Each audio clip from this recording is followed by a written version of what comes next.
Hi, I'm Ryan Grechek. We're here today at the Grayfield Garden on Cumberland Island, and today we're going to talk about growing microgreens.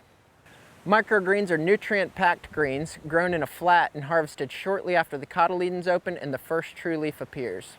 The demand for microgreens is increasing, and it is a great way to add additional income to your existing farming enterprise.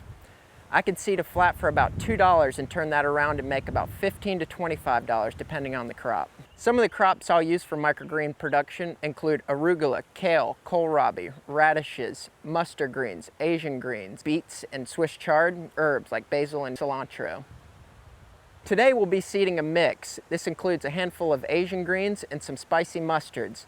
They'll all mature at the same rate and give us a variety of colors, textures, and flavors. The growing media I use includes peat, vermiculite, perlite, azomite, kelp meal, lime, and a balanced organic fertilizer. I've found that the 20-row flat is a bit more user-friendly. It uses less soil, it's a little easier to harvest, and gives me a little more ventilation in between the greens. So now we'll begin filling the flat with soil, and we'll brush off any excess and make sure we're not compacting it too much.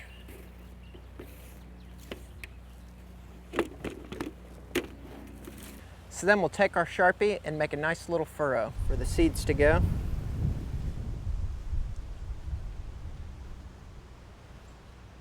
Make a label with what we're seeding and the date. That way we'll know come harvest time what variety we've seeded and how long it took us to get there. It takes about 10 to 30 days from seed to harvest depending on the variety.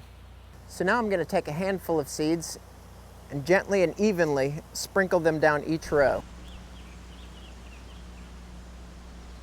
So now that we've seeded, we'll go ahead and take our soil and cover each furrow.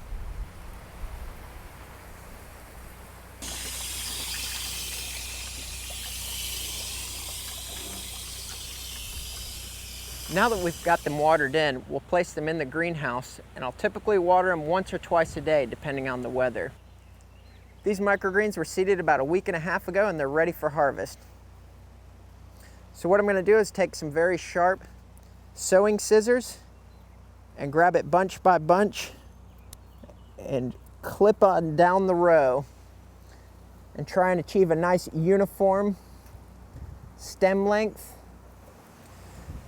Now that we've harvested the microgreens, they're ready for a double or triple wash depending on how much debris we've got during harvesting. So I'll take just a small amount and put them in this smaller wash bin. Let some of that debris filter out to the bottom. These greens are fairly fragile and you'll want to be very gentle when processing them to ensure a longer shelf life. After rinsing the microgreens, you're going to want to lay them out on a towel and spread them out nice and evenly before packaging them for the chefs. This will ensure that the greens are dry and that they have a nice long shelf life. Now we're going to pack them in an airtight container and send them off to the kitchen. All of my microgreens go to the chefs at the Grayfield Inn. The chefs prefer my product because they're fresh, local, have a longer shelf life, and make a great garnish for many of our dishes. As you can see, microgreens are pretty easy to grow and are a great way to add additional income to your farming enterprise.